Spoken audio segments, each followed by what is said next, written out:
Hi, this is Len Furman, the Sports Time Traveler. Today, I have a titillating tale of football for you.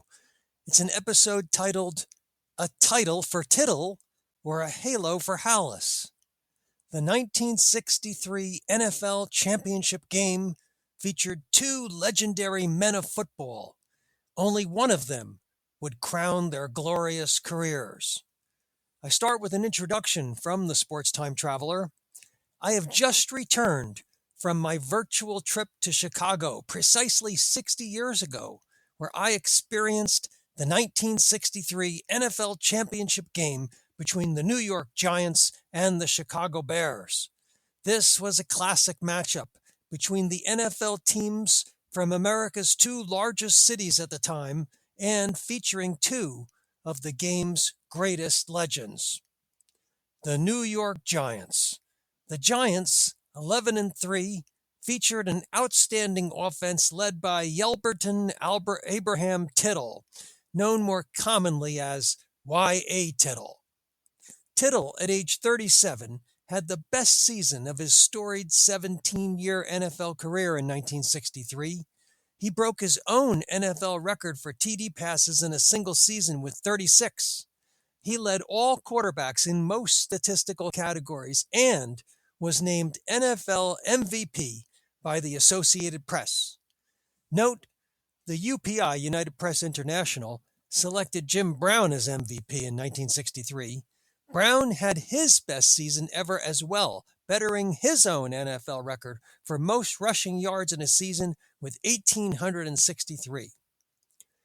Behind Tittle, the Giants scored 448 points in 14 regular season games for an average of 32 per game. They were the first team in the NFL since 1950 to score more than 400 points in a season. Coming into the championship game, the Giants were arguably far better than their 11-3 record. The three losses each came with an asterisk. In the second game of the season, Tittle did not play. And without Tittle, there was no offense. They lost that game to the Steelers 31-0. Their second loss came in another early season game against the Browns, who defeated the Giants 35-24 at a time when the Browns were the hottest team in the league and the only team that got off to a 6-0 start in 1963. The third loss was one of the bizarre NFL contests played just 2 days after the tragedy of the JFK assassination, in which the Giants played flat, as many teams did around the league, amid the days of national mourning. When the Giants needed to turn it on in the second half of the season, they did, thrashing the Browns in their second meeting 33-6 and beating the Steelers for the Eastern Division title 33-17. Tittle came into the 1963 championship game having done it all. He had led the Giants to the top of the Eastern Division in 3 consecutive seasons. He had amassed a record of 31-5-1 as the Giants' starting quarterback since he was traded from San Francisco to the Giants before the 1961 season. And Tittle had won 3 NFL MVP awards. He was the UPI selection in 1957 and 1962, and of course the AP selection in 1963.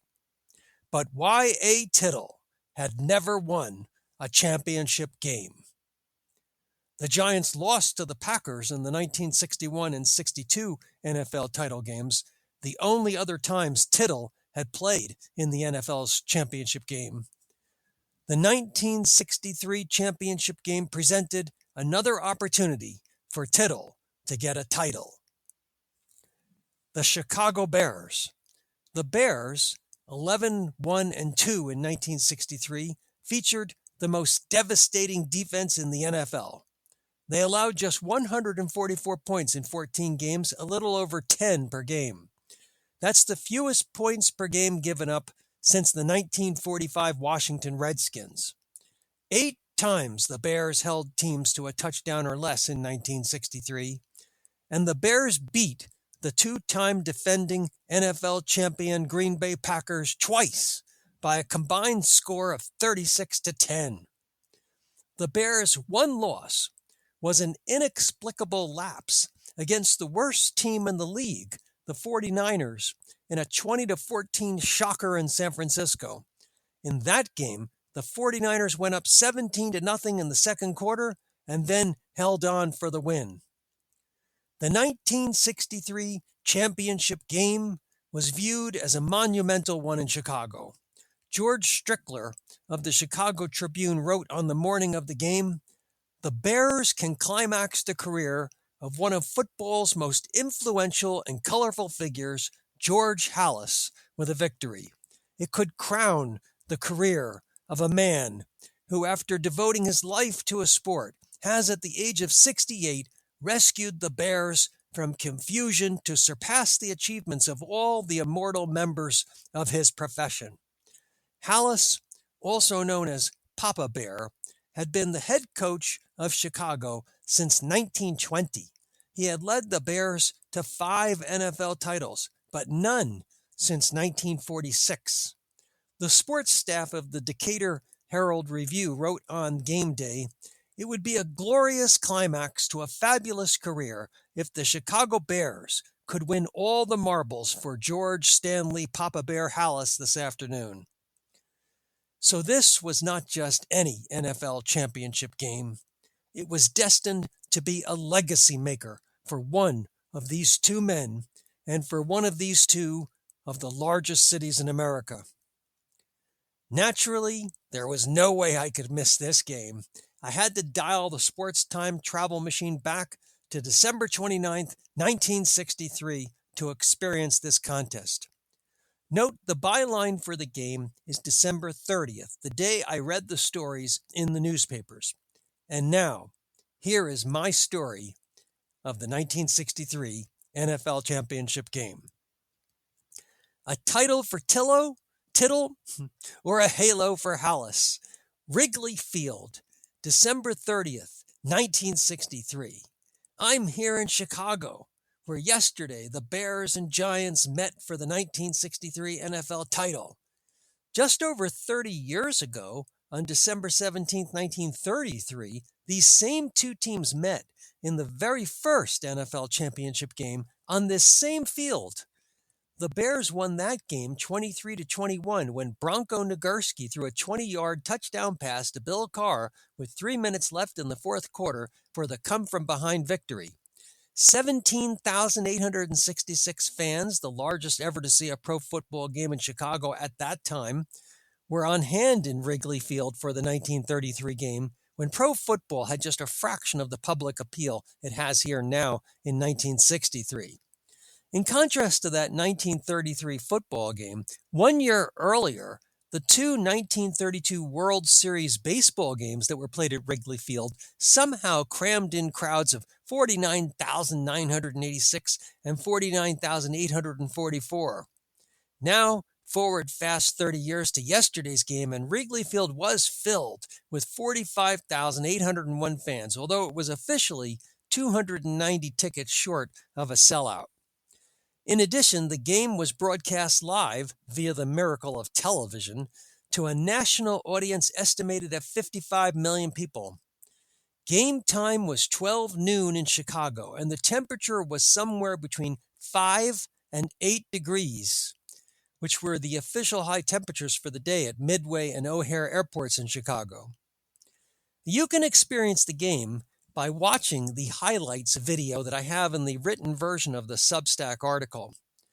Here's my recap of the game with the timestamp of the video noted for easy viewing. 2:35, that's 2 minutes and 35 seconds. Announcer Chris Schenkel started the TV broadcast with the biggest highlight from the Giants-Steelers Eastern Division Championship of 2 weeks ago. He showed what was being called the greatest catch of Frank Gifford's career. It's the play that swung the momentum in the game from the Steelers to the Giants and led to the touchdown that put the Giants on track for this title game showdown. At the 7-minute mark, after the Giants had recovered a fumble by Bears quarterback Billy Wade, Y.A. Tittle capped a 7-play, 41-yard drive with a perfect 14-yard TD pass to Frank Gifford. Gene Ward wrote about the play in the New York Daily News. Tittle never saw Giff make the grab, for he was buried under a pile of bears as the Chicago mob applied pressure. Ward also noted later in his article that Tittle hurt his knee on the play. Giants 7, Bears nothing, 7:38 remaining in the first quarter. At the 10-minute mark, after the teams had traded punts and the Bears started a drive from their own 25, Willie Gallimore ran for 6 yards, but fumbled, giving the Giants a grand opportunity. 10:50 on the tape. On the first play from the Bears 31, Tittle dropped back to pass. He evaded 2 Chicago rushers and threw into the end zone, where his top receiver Del Schaffner was wide open. The throw was just a touch high, but clearly catchable, yet Schaffner couldn't reel it in. Now move ahead to the 11:15 mark on the tape. Continue watching the next play as Tittle tried a screen pass to running back Joe Morrison, but Bears linebacker Larry Morris saw the play the whole way and stepped in front of Morrison for the interception. Then Morris dashed 61 yards before he was finally brought down at the Giants' 5-yard line. Morris told Gordon White Jr. in a special to the New York Times that the Bears were looking for the screen pass. Then Morris described what he was thinking as he ran the ball back after making the interception. For the first 34 yards, I was just praying no one would tackle me. For the last 30, I was praying someone would. I was getting pooped real quickly. The Bears converted the interception into a touchdown on a Billy Wade 2-yard keeper. At the 13:30 mark on the tape, watch on the ensuing kickoff, the Giants fumbled and the Bears recovered the ball at the 5 and were poised to take the lead. But the kickoff play was called back due to an offsides penalty on Chicago. The Giants had caught an unbelievable break as the first quarter ended. Giants 7, Bears 7, end of first quarter. When the ball was kicked off again, the Giants took possession at their own 38. The Giants then drove the ball all the way to the Bears' 3. And there, the Bears' defense shut down the Giants on 3rd and goal, and New York's Don Chandler kicked a field goal to put the Giants back in front with 10 minutes to play in the first half. Following the kickoff, the Bears couldn't muster any offense and had to punt away. Now skip forward on the tape to the 20:40 mark. Tittle was hit as he threw a pass, and his knee was severely injured. Larry Morris told the New York Times, "I hit him just as he tossed that pass. His left leg was rigidly set on the ground, and I slammed into him just at the knee." Tittle had to be replaced by rookie backup quarterback Glenn Griffin, who played the rest of the second quarter. Griffin passed incomplete on 3rd down, and the Giants had to settle for a field goal attempt from the Bears' 37. The field goal was missed, but the Giants still led the game as the first half came to a close. Giants 10, Bears 7, halftime. At halftime, Tittle received 2 injections of Novocaine and cortisone to mask the pain in his knee, according to the New York Times. And right before the third quarter began, Giants head coach Allie Sherman asked Tittle if he could play, to which Tittle replied affirmatively.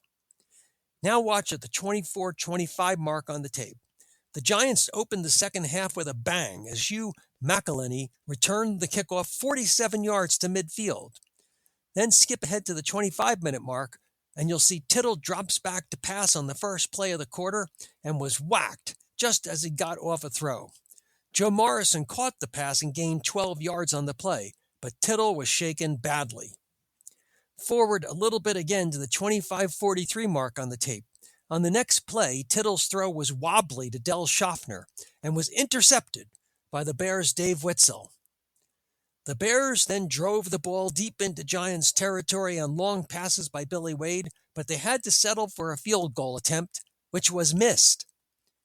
Now move ahead to 28:05 on the tape. With 5 minutes to go in the third quarter, Tittle set up deep in his own territory. His short pass was intercepted by the Bears' Ed Obradovich, who ran it back to the Giants' 14. At 29:35 on the tape, the Bears faced 3rd and 9 from the 13 when Billy Wade completed a pass to Mike Ditka, who nearly took it across the goal line. 2 plays later, Wade took the ball into the end zone on a quarterback sneak, and for the first time all afternoon, the Chicago Bears were ahead. Bears 14, Giants 10, 2 minutes and 12 seconds remaining in the third quarter. Early in the fourth quarter, the Giants, with the ball near midfield, fumbled. The Bears couldn't convert the turnover into points, however, as their drive stalled at the Giants' 28, and they missed another field goal. Tittle, limping noticeably, started the Giants' drive at their own 20 and drove them once again into the Bears' territory. On first down at the Bears' 36, Joe Morrison came out of the game injured. The Giants' other running back, Phil King, had previously come out of the game. Tittle had no choice but to rely on the pass now. At 41 minutes and 25 seconds on the tape, Tittle threw to Aaron Thomas, who was wide open in the end zone. The pass was just over his head, and the Giants missed out on what would have been a go-ahead touchdown with 5 minutes to play. On the very next play, Tittle threw deep again, but he was hit by Larry Morris just as the ball was about to leave his hand, and it flew way up in the air and was caught in the end zone by the Bears defensive back, Benny McCray. At the 44-minute mark on the tape, watch, on 3rd down and 2 at the Bears' 40, the Giants catch another break when the Bears' 2-yard run was short by inches, bringing up 4th down and a Bears punt. The Giants' defense had stopped the Bears, and now the Giants had the ball back with about 1 minute and 40 seconds to play in the game, and the Bears leading 14-10. The 100 seconds. Now begins what Dick Young of the New York Daily News called the 100 seconds. This was Y.A. Tittle's chance to win the big one. He started the drive at his own 17-yard line. Tittle would need to lead the Giants 83 yards to a touchdown. At the 45-minute mark on the tape, the 100 seconds began as Tittle dropped back to pass and fired a bullet to Aaron Thomas in the middle of the field for a first down on the Giants' 27. The Giants caught another break as the officials stopped the clock and to measure and confirm the first down. There were now 84 seconds to play and 73 yards to go. At the 45-50 mark on the tape, Tittle threw over the middle again to Hugh McElhenney for 7 yards to the Giants' 34. McElhenney couldn't get out of bounds, and the Giants had to call their last timeout. 63 seconds to play, 66 yards to go. At the 46-15 mark on the tape, Tittle again hit McElhenney over the middle for short yardage. McElhenney had a chance to possibly run to the sideline, but instead turned to run up the middle. He was tackled for an 11-yard gain at the Giants' 45, but the clock kept running. 46-36 on the tape. Tittle threw the ball away in an effort to stop the clock. 47-15 on the tape. Tittle made a sensational throw to Frank Gifford at the sideline inside the Bears' 40. Gifford caught the ball, got both his feet down, and then his momentum carried him out of bounds. But the officials ruled him out of bounds, and there was no completion. It was now 3rd down and 10 from the Giants' 45. 32 seconds to play, 55 yards to go. 47-40 on the tape. Tittle completes a pass over the middle to Gifford, who was slammed down to the ground at the Bears' 40. It's a first down, but the clock is running. Tittle quickly got a snap and threw the ball out of bounds to stop the clock. 10 seconds to play, 40 yards to go. At the 48-26 mark on the tape, Tittle drops back to pass. He throws a long, high pass into the end zone. It's caught by Richie Pettibon, a Bears defensive back, who immediately took a knee with 2 seconds remaining. The other Bears defensive players hugged Pettibon as they scampered off the field in celebratory mode. They were 1 snap away from winning the title. A moment later, it was official. The Chicago Bears were the 1963 NFL champions. The interception was the 5th of the day for Tittle. It's the most interceptions he's ever had in his career. George Strickler of the Chicago Tribune wrote, "By their triumph, the Bears climaxed the career of one of football's greatest coaches, 67-year-old George Halas, the venerable pro pioneer who was virtually everyone's candidate for coach of the century." Halas compared the victory to his 1940 Bears 73-0 championship demolition of the Washington Redskins. He called this game in 1963 my biggest personal satisfaction in an AP article. The game ball, however, was not given to Halas, but to his defensive coach, George Allen. Allen had designed the defense that stopped the league's best quarterback, Y.A. Tittle.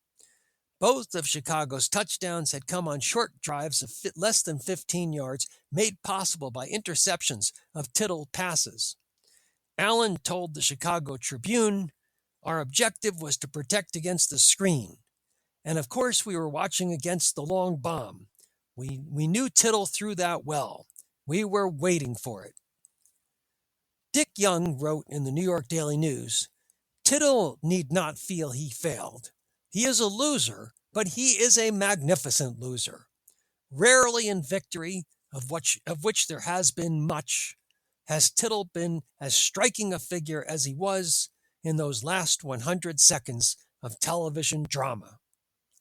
Giants defensive end Andy Robustelli also heaped praise on Y.A. Tittle. He told Jim McCulley in the New York Daily News, "We played with half a quarterback. They played with a full one, and that was the difference. If Tittle hadn't been hurt, we'd have won. I know both teams played a tremendous game defensively. Tittle's injury was the difference." Doug Atkins, the Bears' big defensive end, summed up the game well in the Chicago Tribune. "We were lucky today. A defense isn't supposed to beat a team, just hold them. But we beat them, and nobody can argue about it." Postscript from the Sports Time Traveler. The loss in the 1963 NFL title game marked the end of an era for the New York Giants. After they had won the title in 1956, they played in 5 championship games in 6 seasons from 1958 to 1963 and lost them all. They didn't reach another title game again for 23 years, and they've never had another stretch of 6 championship games in 8 seasons like they did from 1956 to 1963. Thanks for reading. Bye-bye now.